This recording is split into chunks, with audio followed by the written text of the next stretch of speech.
Nuhayyikum bitahiyatul Islam, tahiyatul ahlul iman. Assalamualaikum warahmatullahi wabarakatuh. Alhamdulillahilladzi allafa baina qulubina wa asbahna bi nikmati ikhwana amma ba'd. Ikhwan fillah, azakumullah wa iyyakum. Kita buka jalsah kita dengan bacaan basmalah.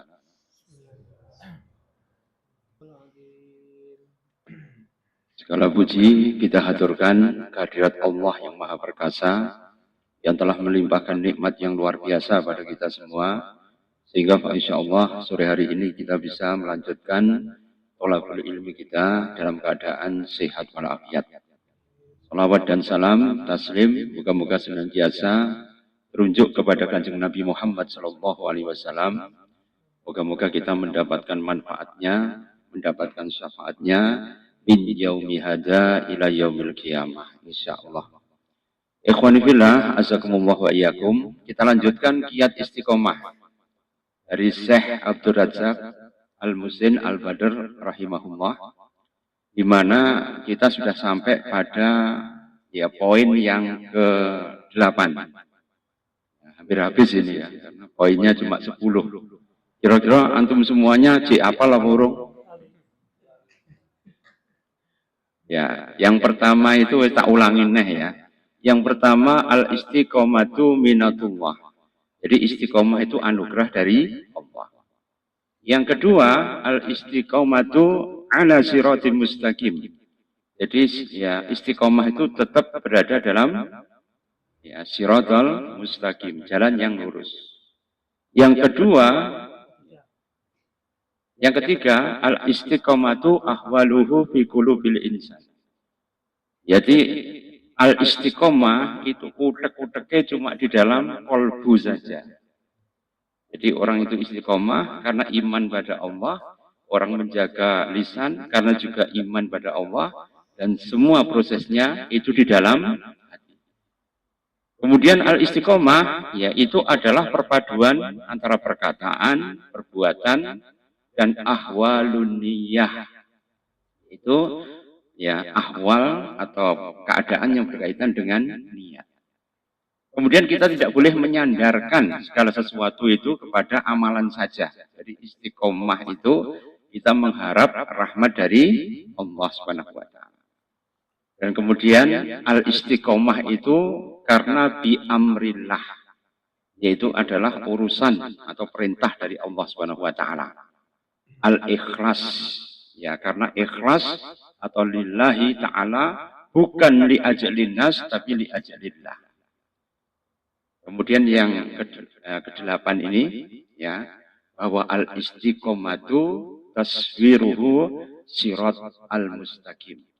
Jadi istiqomah itu gambaran atau taswir atau tasyawur dari ya siratal mustaqim. Jadi ikhwani fillah, kita nanti pada hari kiamat, setelah menanti lama di yaumul mahsyar, nanti ujung-ujungnya kita harus melewati yang namanya siratal mustaqim. Dalam hadis-hadis itu sirat atau kontoroh atau jembatan tadi, itu kecilnya itu seperti rambut yang dibelah 7. Bahkan kalau lewat itu ya sangat licin sekali. Penerangannya sangat gelap sekali. Bahkan kalau kemudian kita melihat, ya tajamnya itu seperti sebilah pedang.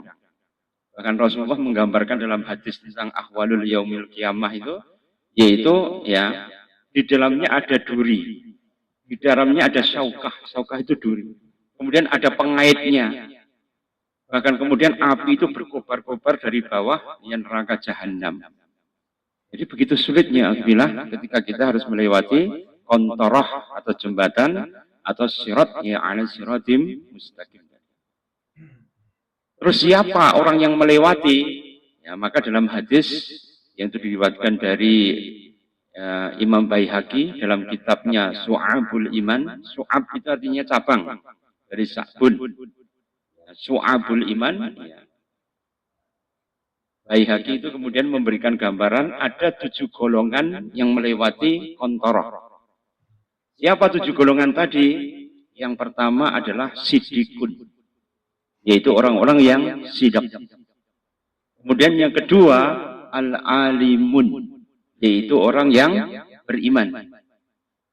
Kemudian yang ketiga, al-budala'u, yaitu orang yang dicintai, qorib atau dekat dengan Allah Subhanahu wa taala. Yang keempat itu adalah as-suhada, yaitu orang yang meninggal di jalan Allah Subhanahu wa taala. Yang kelima ya, yaitu adalah al-hujjaj, yaitu orang yang melaksanakan haji. Alhamdulillah ya, sebagian dari kita sudah menunaikan haji. Moga-moga ini menjadi peringan kita ketika melewati kontoroh atau siratul mustaqim. Kemudian yang keenam yaitu adalah al-muti'un, yaitu orang-orang yang taat kepada Allah Subhanahu wa taala. Dan yang terakhir, yang ketujuh adalah al-asun, adalah orang yang durhaka, yang banyak dosa. Jadi orang baik itu dipilah-pilah oleh Rasulullah itu, yang masuk itu mempunyai 6 kriteria. Sedangkan orang yang kafir, al-kufru milatun wahidah. Jadi semua kekufuran itu merupakan agama yang satu. Karena itu ikhwanifillah, ketika kemudian Joko Tingkir, bukan Joko Tingkir ngombe dawet ya. Jadi Joko Tingkir itu setelah kemudian merebut tahta dari Demak, ya setelah berhasil mengalahkan Arya Penangsang dari Jipang, maka kemudian beliau itu mendirikan kerajaan itu di Pajang.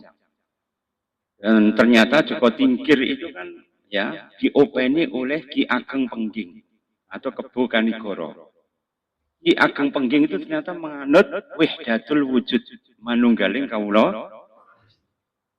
Wahdatul wujud ini kemudian ya bermetamorfose itu menjadi ya manunggaling kawula Gusti yang diadop ya menjadi ya agama bagi kerajaan Pajang. Dan antum tahu itu merupakan sekte atau salah satu cabang ya daripada Syiah. Jadi Syiah itu ada yang Hulah, ada yang Zaidiyah, ada yang Isna Asyariyah, ya ada kemudian ya Syiah Hulah, ya, kemudian ada ya Syiah Koromitoh. Nah, Koromitoh itu mempunyai sekte lagi yang namanya Al-Batiniyah. Nah, Al-Batiniyah tadi ini mempunyai pengajaran bahwa mereka itu bisa menjadi avatar. Tahu ya avatar? Ya, avatar itu menyatunya ya anasir Tuhan dengan anasir manusia. Jika kalau avatar Eng itu bisa mengendalikan semua elemen ya, itu karena dia menyatu dengan seluruh elemen tadi. Nanti kalau avatar ya dalam agama Buddha sama, ya, dia integrasi dengan Buddha. Kalau Hindu juga begitu, ya, dia berinteraksi dengan siapa?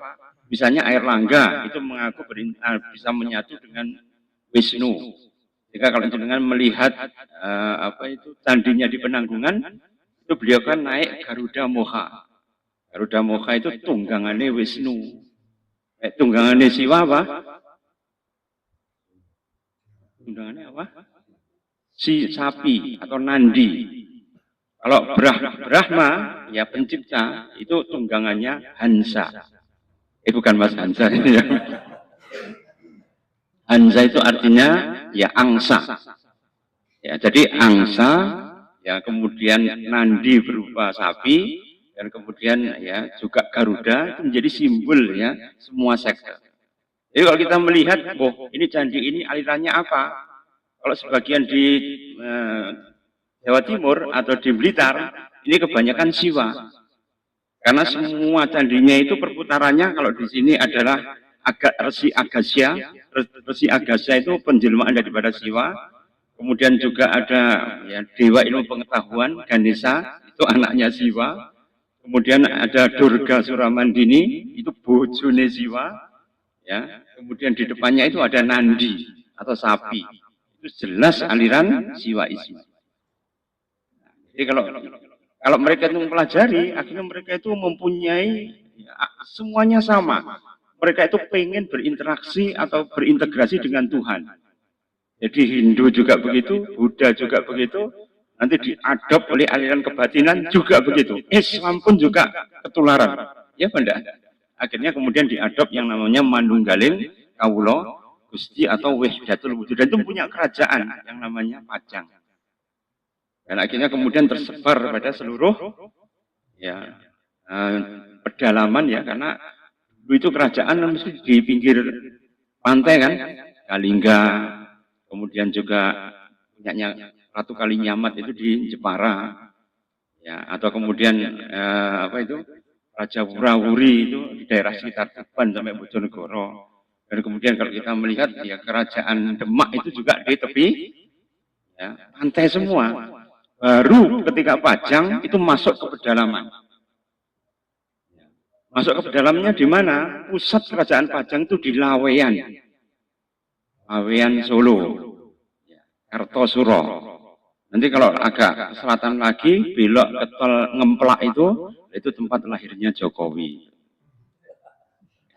Tempat lahirnya Jokowi itu di Ngemplak, yang sekarang kemudian digusur menjadi ya, exit tol Ngemplak.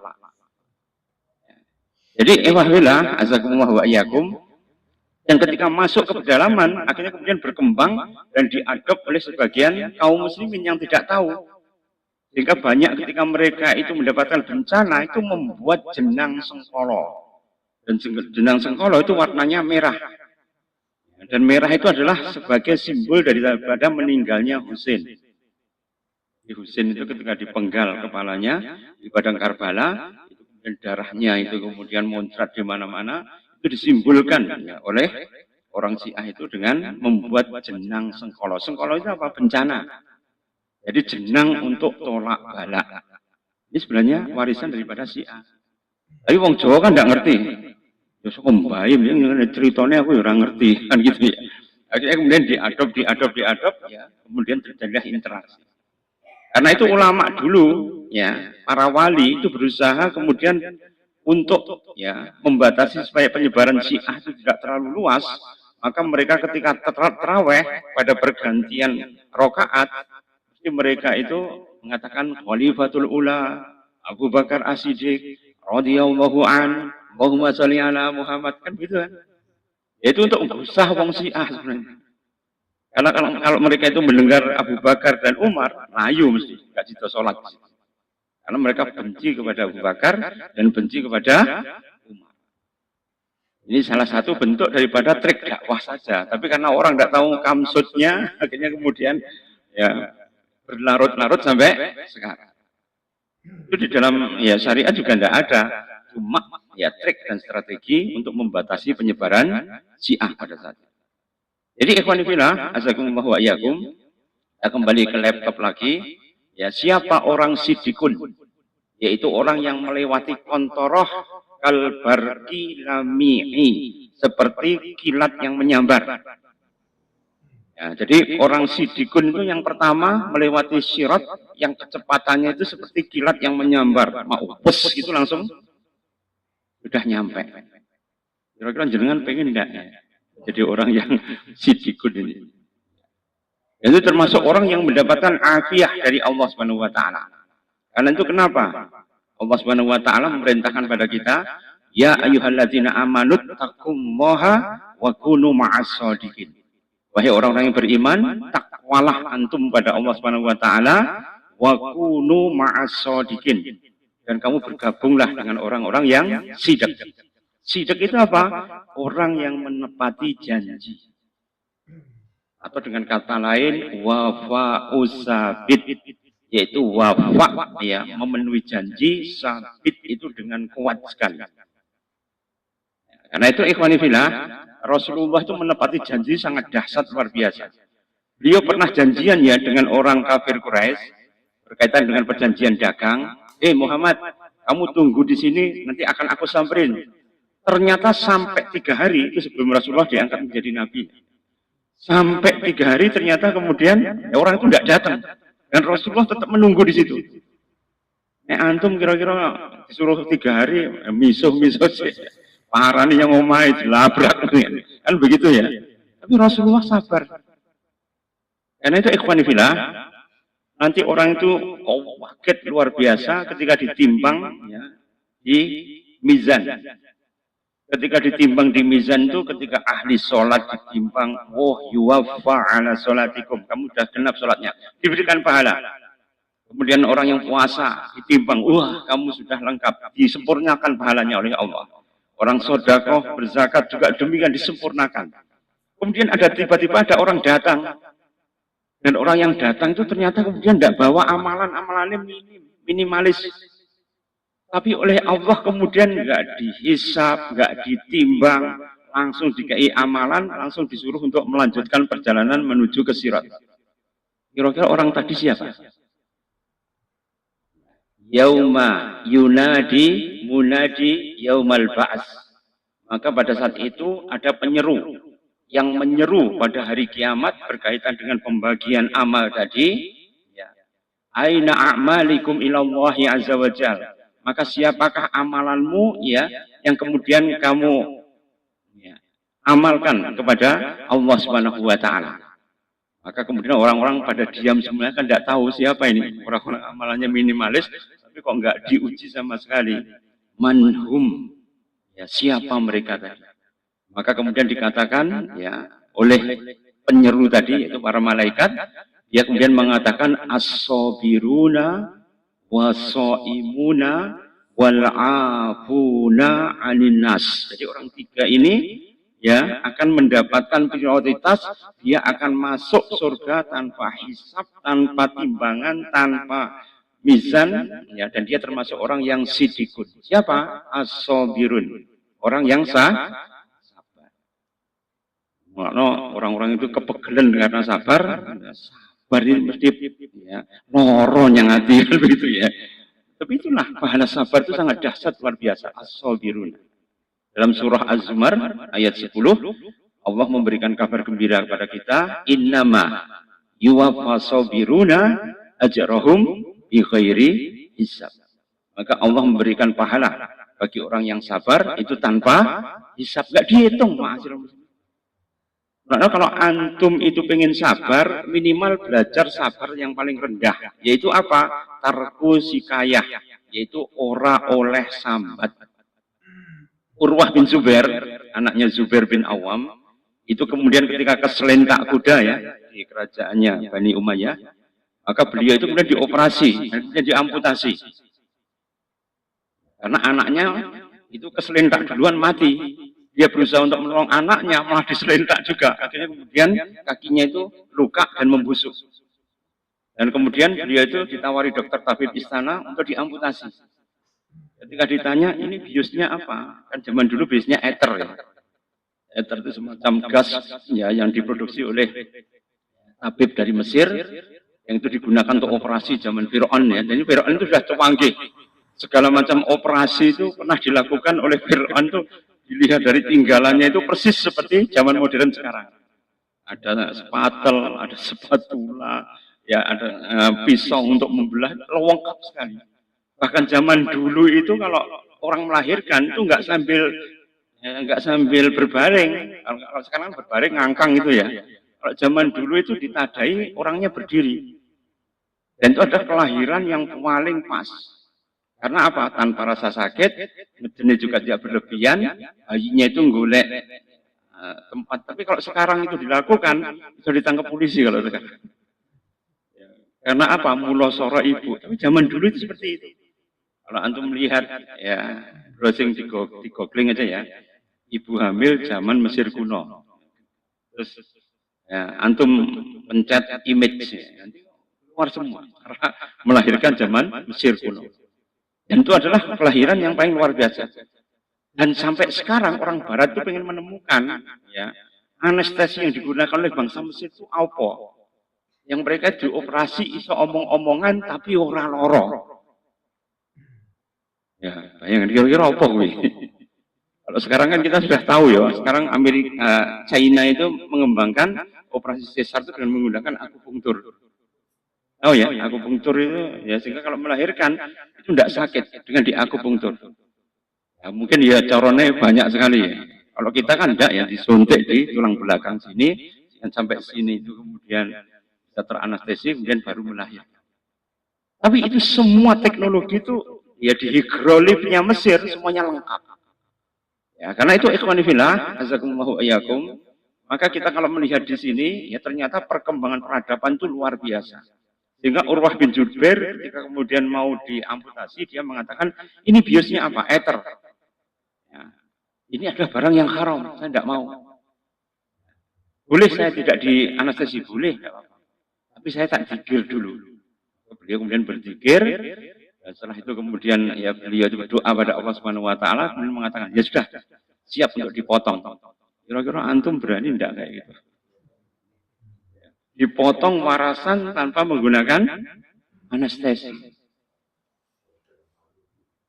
Sontek langsung melayu jerit-jerit.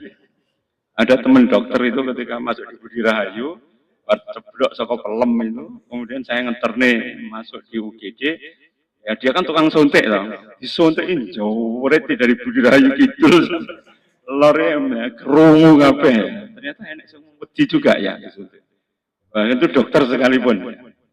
Nah itu ikhwani fillah, Urwah itu ketika kemudian dipotong itu tidak merasa sakit sama sekali.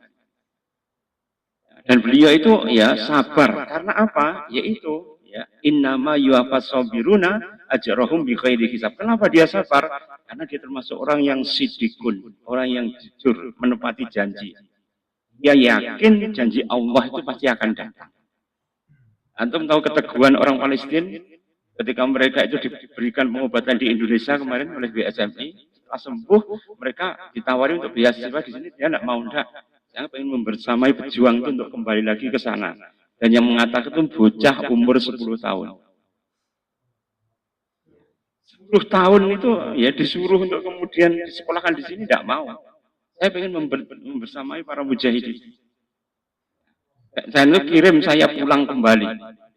Kalau orang itu orang Indonesia, ya disuruh untuk pindah, ya, rindik asu dididik. Orang Israel saja sekarang bingung, mau ke Siprus ya juga di demo, mau di Belgia ya kemarin ya ambasadornya Israel dibisui oleh parlemen Belgia ya. Kamu berani berbohong, kamu berani begini. Jadi dunia sekarang menolak semua.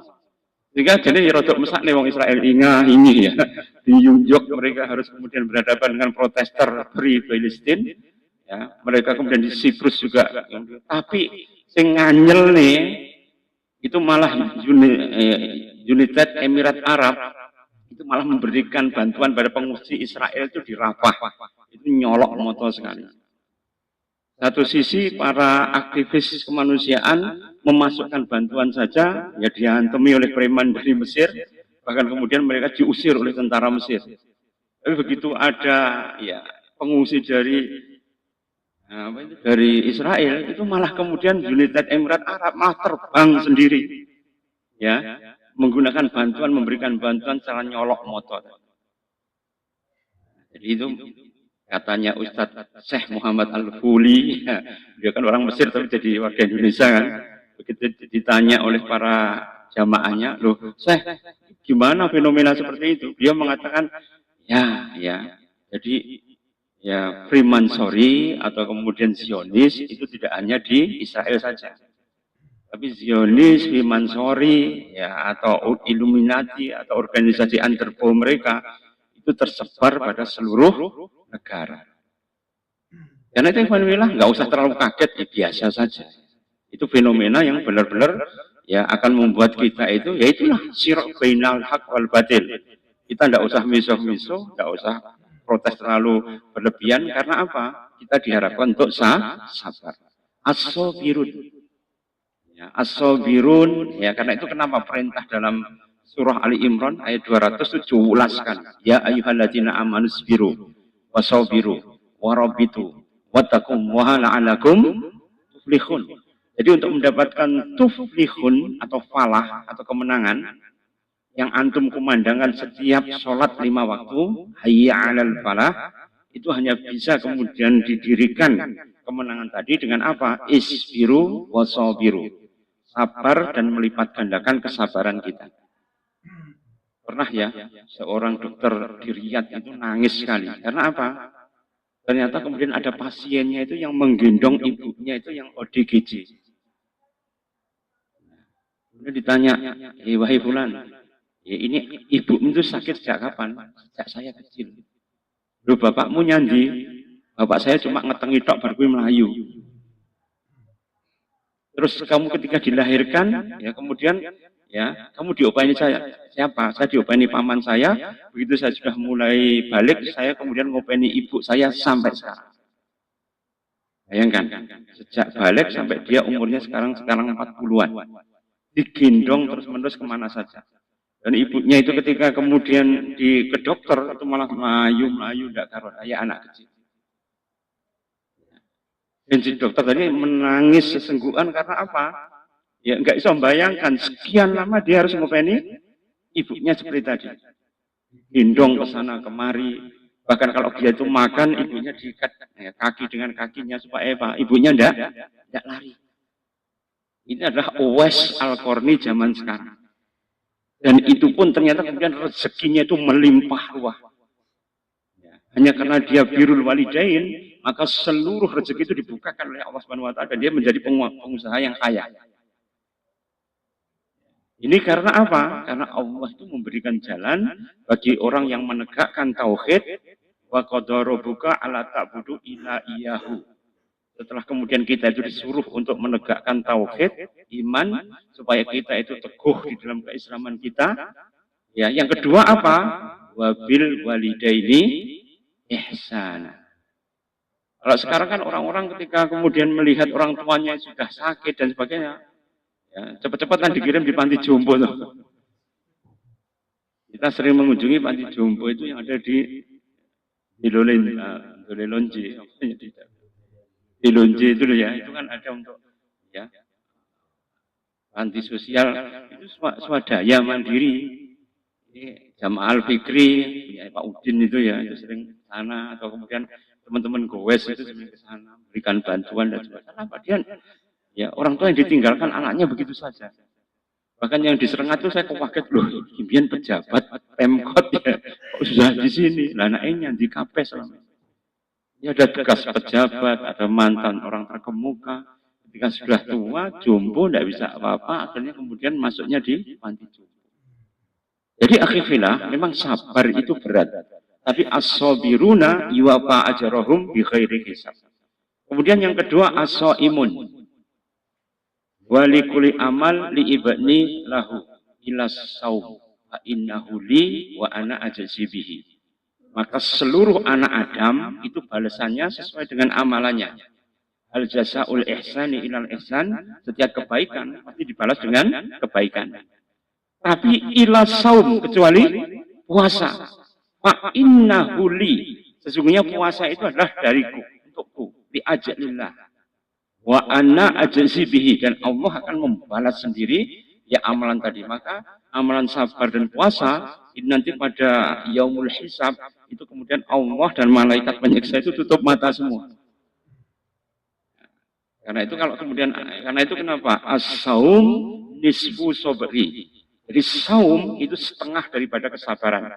Jadi bohong kalau orang itu kemudian ketika berlatih sabar, ya itu kemudian ya tidak bisa ngempet. Karena itu Ibnu Hajar al-Asqalani dalam kitabnya Nasaihul Ibad, ya Al-Asqalan itu artinya Gaza ya. Jadi Al-Asqalan itu ya daerah ya Filistin. Di mana beliau itu mengajari cara bersabar itu bagaimana? Jenengan berdiri di depan kaca, kemudian ngemut putra wali. Bahasa Arabnya jadamun. Kalau antum kemudian tidak berebes, tidak berkerut, ya, tidak merinding, ya, kemudian antum tidak meringis, mau menengai, yang rasanya pahit, berarti antum sudah masuk pada tahap sabar tahap 1. Ya, bisa dicoba di rumah nanti. Kira-kira kuat atau enggak ya. Kemudian ya di depan cermin, ya, kemudian ngemut putra. Ya, itulah yang nanti akan menjadi ya, latihan kita, tadribat ya, atau tamrinat buat kita supaya kita menjadi orang yang sidikun. Dalam surah Al-Hujurat, ya, Allah Subhanahu wa taala kemudian ya memberikan anjuran pada kita, siapa orang yang sidikun? Innamal mu'minuna alladzina amanu billahi wa rasulihi summa lam yartabu wajahadu bi amwalihim wa anfusihim fisabilillah ulaika humus shadiqun. Innamal mu'minun, hanyalah orang-orang yang beriman. Siapa orang yang beriman? Alladzina yu'minu billahi wa rasulih. Yang mereka itu beriman pada Allah dan Rasulnya. Summa, kemudian apa? Lam yartabu, tidak irtiab, tidak ragu-ragu, yakin. Ya. Yakin dengan apa? Wajahadu bi amwalihim wa anfusihim fisabilillah. Untuk berjihad dengan nyawanya, bahkan dengan hartanya, itu di jalan Allah Subhanahu wa taala. Ulaika humus shadiqun. Maka itulah orang-orang yang sidik. Karena itu ikhwanifina, Mbak Yai Temboro ya dulu. Itu kemudian diperintahkan untuk ijtimai kurang ini. Maka kemudian ya beliau disuruh untuk ya, mencari tanah. Ya, tanah yang pertama itu cuma 60 ru ya. Tapi begitu kemudian dicari, ternyata dapatnya berapa? 300 ru. Ya, ternyata mendapatkan ya, tempat yang luas, bahkan tambah-tambah lagi. Ya karena apa? Yakin sesuatu yang diperjuangkan jalan Allah Subhanahu wa taala mesti diberikan balasan yang lebih banyak. Dulu Al-Ghifari kita ya, kita bangun tuh saya utangi 3 juta ya, karena enggak duit-duit ya untuk modal awal. Tapi sekarang asetnya mungkin hampir 3M. Ya, beli tanah, bangunan dan sebagainya. Itu dari utangan saja. Ternyata kemudian bisa berkembang menjadi ya yayasan yang besar. Karena apa? Ya mungkin ada orang yang semangat ya untuk kemudian mendirikan bi amwalihim wa anfusihim fisabilillah. Jadi alhamdulillah ya meskipun ya kita lihat ya Muhammadiyah sudah punya apa itu Gojek, sekarang sudah mulai perbankan. Karena kemarin kan diplokoto ya oleh konglomerat kan, dulu kan disimpan di BSI kan. Saat itu terjadi goncangan, ya Lipo Group itu mengalami krisis modal. Maka kemudian ditekan Muhammadiyah supaya memindahkan BSI itu di BCA. BCA punya siapa? Lipo Group kan. Sampai seperti itu. Karena apa? Enggak punya bank sehingga akhirnya kemudian ya, Pak Haidar Nasir itu mengusulkan supaya kemudian Muhammadiyah harus punya bank sendiri. Ini harusnya disusul oleh NU, harus punya bank. Ya, kalau mereka punya Indomaret, ya, Grup Salim, maka ya apa itu Sidogiri itu mengeluarkan santri dan ya, minimarket basmalah, ya Pak. Itu kalau di sepanjang ya, tapal kuda itu banyak sekali. Ya minimart, yaitu adalah basmalah. Ini sebenarnya menggeliatnya kaum muslimin yang harusnya jauh-jauh hari sudah harus dilakukan. Supaya apa? Ya sudu ba'dhum ba'dhan, saling menguatkan satu dengan yang lain. Coba antum bayangkan sekarang Mark Zuckerberg ya, sekarang itu ya berorientasi untuk apa? Membuat makanan yang sehat. Kemudian ya Bill Gates itu kemudian mempunyai jutaan hektar ya, untuk kemudian bisa memproduksi tanaman yang produktif.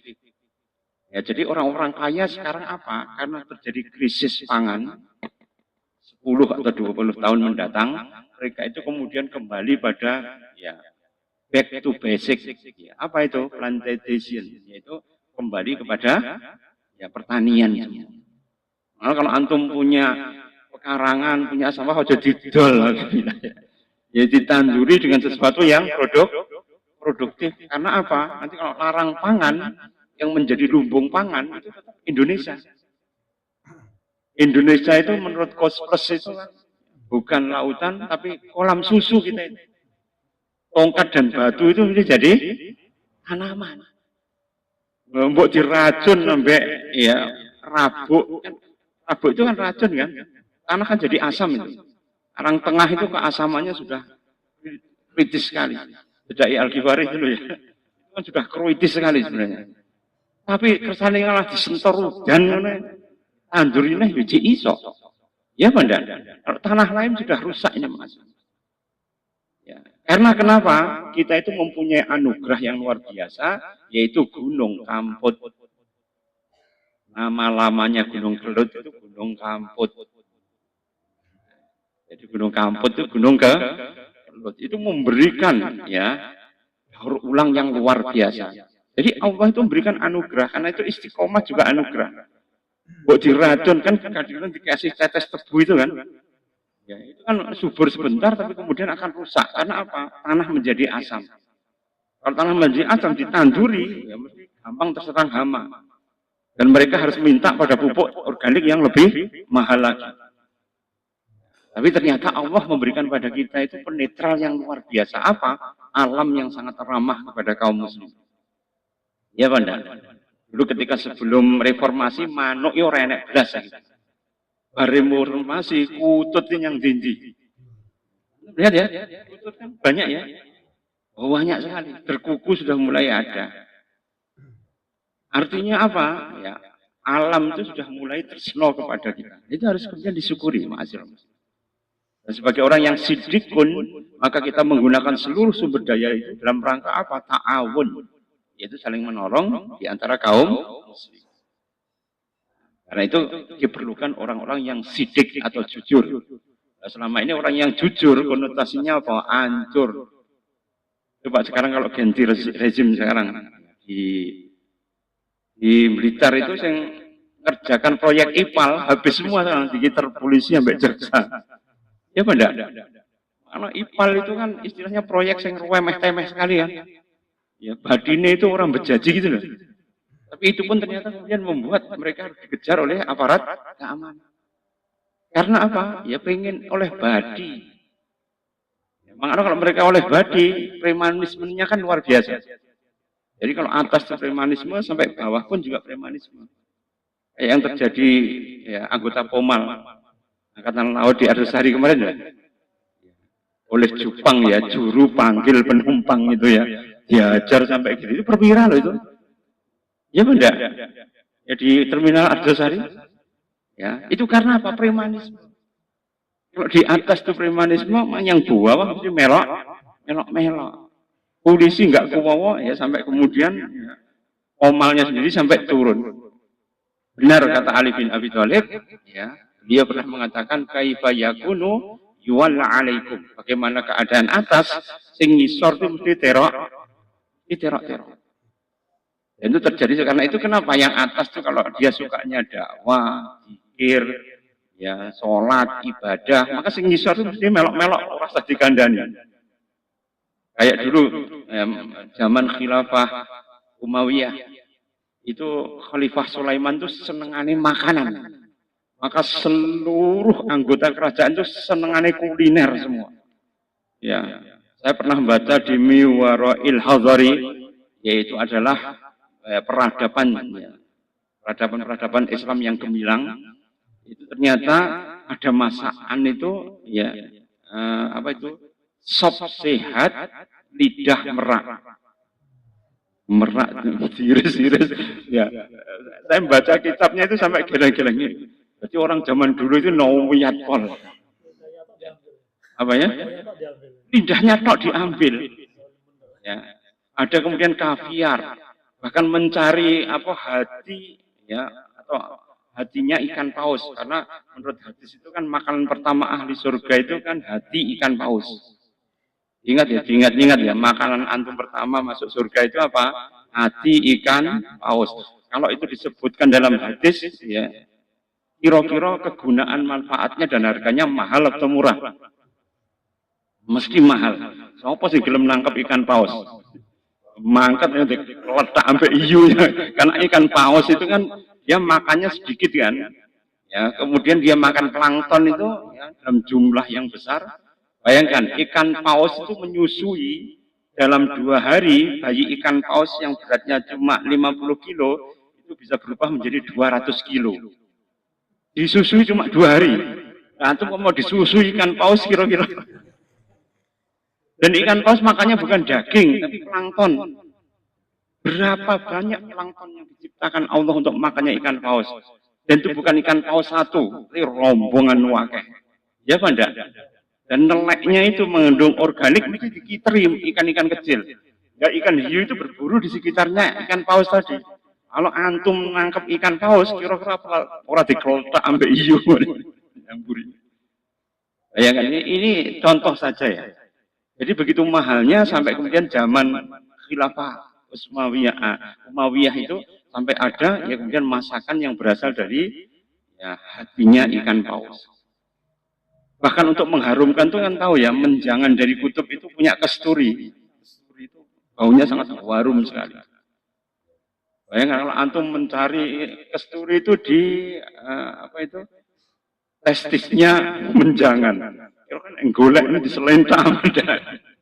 Itu sama dengan kita yang suka pada susu kuda liar. Bayangkan ya, kuda liar diperes kira-kira iso apa ndak? Aku bayang newe, kuda Cina aja nyelentak, apalagi kuda liar. Ini gambaran. Tapi kemudian ganti rezim, yaitu Syekh Khalifah Abdul Malik ya bin Marwan. Setelah Abdul Malik bin Marwan itu sukanya apa? Fashion. Sehingga segala macam fashion, linen sampai pewarnaan pakaian ya itu kemudian menjadi anjrah semua. Rakyat yang dulu suka badok ya, departemen perbadokan langsung berubah menjadi departemen ya kemayu-kemayuan. Mereka kemudian banyak yang menawarkan baju dan fashion. Tapi kemudian setelah itu ganti ya Umar bin Abdul Aziz.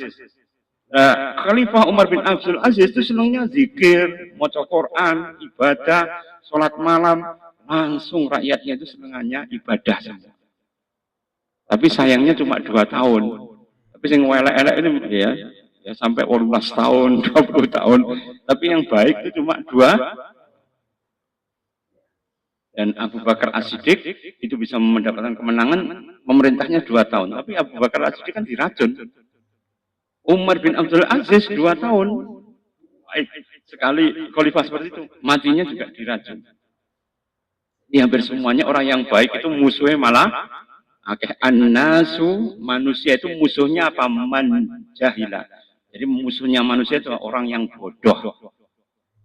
Karena kalau antum itu berdakwah, musuh itu bukan siapa-siapa, tapi koncone dhewe sing rodok mendu. Ya, rapate apa nyetitekake nih pelajaran. Akhirnya apa? Mereka bukan jadi kawan, malah jadi lawan. Dakwah demikian lagi bilang, ya masih satu ini yang melewati ya siratal mustaqim ya karena sudah masuk Isya. Mungkin ada yang mau ditanyakan? Apa dulu? Kemarin mau tanya-tanya mau tanya tentang mendapat rahmat. Ini kan hari itu kan belum malu untuk mendapatkan rahmat. Nah, mendapatkan rahmat itu kan agak sulit. Gimana? Dalam hadis innallaha qaribum minal muhsinin. Inna rahmatallahi qaribun minal muhsinin. Jadi orang mendapatkan nikmat Allah itu dari siapa? Dari orang yang muhsinun. Jadi orang yang muhsin, orang yang baik mesti mendapatkan rahmat dari Allah Subhanahu wa taala. Kayak itu cerita di WA itu loh. Ibunya sakit, sakaratul maut, masuk ICU.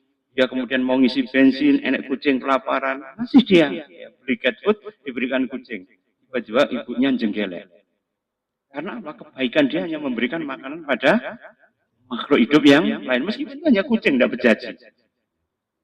Ya, karena itu ya, siapa? Sohibul kabid, ya, fihi sodakotun. Maka semua makhluk yang mempunyai hati, kabidun, maka itu semua ada, ya, ada pahalanya. Jadi semuanya yang ada pahala. Bahkan antum nandur ya man ghorosa ghorsan, bahasa siapa yang menanam tanaman, summa ta'kulu, kemudian dimakan, at-toir wan nasu wa jinu, dimakan oleh burung, manusia atau jin. Jin ini semangan loh ya.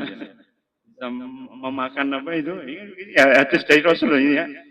Dimakan ya, hewan, manusia atau jin, maka kalau antum ikhlas fahuwa lahu sodakoh, itu menjadi sodakoh. Bayangkan dengan antum ya, ketika melihat nanam jambu wis api-api, sesuk mikir lebih panen sampai cah cilik-cilik disawati ben bengi. Iya apa ndak? Ya akhirnya cowok blok kabeh wis muntap, akhirnya apa nowesu misuh-misuh hilang amalan sedekah ini. Mana orang itu kemudian mengikhlaskan barang yang kemudian terjatuh tadi, maka itu adalah sedekah. Kan cuma niat ya, inamal a'malu bin niat. Dan niat itu adalah sumber daripada muhsin atau ihsan. Jadi kalau nanti orang itu di kontoroh maupun di mizan, maka dia nanti dihitung keihsanannya. Kalau banyak sekali, maka dia kemudian akan mendapatkan pangenteng-enteng ya pada ya hari kiamat ketika dia ditimbang di mizan. Tahu? Satu, hampir lupa. Jadi kawan saya ini kawan lama, baru-baru ini ke rumah dia. Ternyata dia diuji Allah, terus jatuh, ekonomi jatuh, pindah sana pindah sini. Kemudian saya tanya kegiatannya apa, dia bilang saya tuh keliling-keliling ngambil paku di jalan, ngambil yang jumpa uang di jalan. Saya bilang ini kan bukan berarti punya orang lah uang di jalan. Nah, gimana nih Sat? Soalnya saya bilang gitu sama dia, terus saya bilang gimana? Saya kan banyak solusi, nggak punya solusi saya kan. Ya gimana? Saya juga bingung dia bilang. Kecuali saya soge, sampai kerja sama saya gitu ceritanya. Nah itu jadi kerjanya jalan-jalan sambil apa yang jumpa ya, kadang jumpa obeng, kadang jumpa apa, jumpa macam-macam diambil. Kan itu punya orang, mesti diumur setahun. Biasa. Ini pernah diceritakan oleh M.H. Ainun Najib dalam kitabnya yang namanya Selilit Kiai. Selilit Kiai. Dulu ada Kiai itu ya keselilitan daging, kemudian dia nyuwil ya potongan bambu itu dari pagernya orang lain. Selilit itu kotoran yang ada di gigi kita habis makan. Ya, wong Malang jenenge gudal atau gidal. Ya. Selilit itu kemudian diambil dia ya dengan mengambil potongan kayu yang berasal dari pagernya orang lain. Itu sindiran MH saja berkaitan orang yang gosok gitu loh ya pada sesi kecil-kecilan. Juga kadang-kadang orang itu orangnya baik sebenarnya, tapi pekerjaannya itu kadang-kadang tidak sesuai dengan ekspektasi daripada agama itu sendiri. Kalau niatnya baik, maka dia masuk surga sebenarnya. Karena pernah ya pada waktu peristiwa Isra Mi'raj, Rasulullah itu melihat ada laki-laki yang masuk surga geminjalan. Oh, habis buah surga itu halo supaya kemudian datang semua. Jadi kita nanti kalau di surga itu nggak usah metik, nggak usah menek, nggak usah naik tangga. Ya, mimma yastahi minhu. Kita cuma ingin saja buah itu sudah nolor dewi. Oh, enak toh? Ya, itu dalam surat Ar-Rahman kan begitu kan? Wajana ini dan seluruh pepohonan surga ketika niat danunnya apa? Mau roh dewi. Wah kok pengen anggur ya? Orang anggur ini ya mau aku ini anggur sila. Enak yang surga. Nah itu kemudian ketika ya kita itu saking enaknya yang surga itu orang itu menikmati sekali. Ya Rasulullah, ya Jibril, siapa orang tadi? Kok pahalanya wakeh men? Ya sampai kemin jalan bingung ruasane nyeruwomoh ndelok surga wakeh. Orangnya amalannya apa tuh sebenarnya? Ketahuilah dia itu imatatul azza anitorik, menyingkirkan halangan dari jalan. Dan niatnya itu ya menghilangkan ya halangan dari jalan, pahalanya luar biasa. Kan ada kan teman-teman kita yang punya magnet itu loh, kemudian berusaha untuk mengurangi orang terkena paku itu kadang-kadang orang dibayar tuh, pengennya dia berbuat baik saja. Ya. Diguluin enggak apa-apa. Baik, masalah saya bilang kayak gini saya takutnya jadi apa? Ini kan punya orang saya bilang jumpa obeng macam-macam. Udahlah saya bilang. Gimana caranya juga? Ya, insya Allah kalau itu ini kan menjadi sebuah pertimbangan secara fikih ya. Darurat hukumnya, darurat. Bukan, kita fikih itu kan darul mafasid takodamu ala jalbil masalah itu. Qawaidul fikih Imam Syafi'i. Jadi darul mafasid itu adalah kita mencegah kerusakan harus didahulukan daripada mengambil manfaat. Itu apa? Hifdu daruriyatil khamsah. Yaitu melindungi 5 hal yang harus kita lindungi. Yang pertama apa? Amwal, harta. Yang kedua, irdun, harga diri. Yang ketiga, an-nasl, ya, wan-nasab, yaitu adalah keturunan. Ya, kemudian an-nafas. An-nafas itu apa? Jiwa. Ya, kemudian ya jasad, ya, itu harus kemudian kita lindungi. 5 itu kalau kita lindungi, salah satunya apa? Itu ada yang mudarat. Orang tidak mau ngambil. Ketika diambil, diguloin apa-apa, karena itu barang sesuatu yang tidak ya, pengen dimaui oleh orang, kecuali kalau berharga. sampai segini uang itu, uang raja-raja itu. Kan duit punya orang. Saya pusing nih, gimana nih nanti dia kira punya orang nih. Ya kalau dia kemudian itu diinfakkan, Allah lebih ahsan. Akhirnya waktu satu hari saya ke situ, uang recehnya depan dia segini, ada pengamen. Maksudnya mas, aja nyanyi mas, ambil aja, saya gitu. Sama gitu, lebih ahsan. Karena apa? Zaman dulu itu Abu Dujana itu tetangganya itu kan punya kurma ceblok itu, ya. Tetangganya itu kon nyisihnya kurma itu tidak mau. Jika kurma itu jatuh di halamannya. Jika kalau dia sholat subuh itu mesti ndang lari keluar.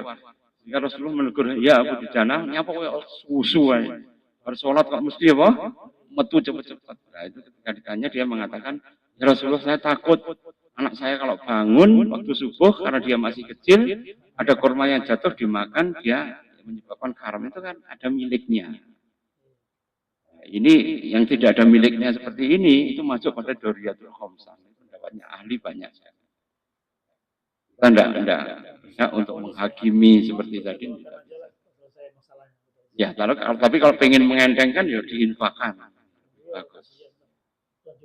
Jumpa gunting, jumpa pisau, catur, jumpa duit, receh banyak.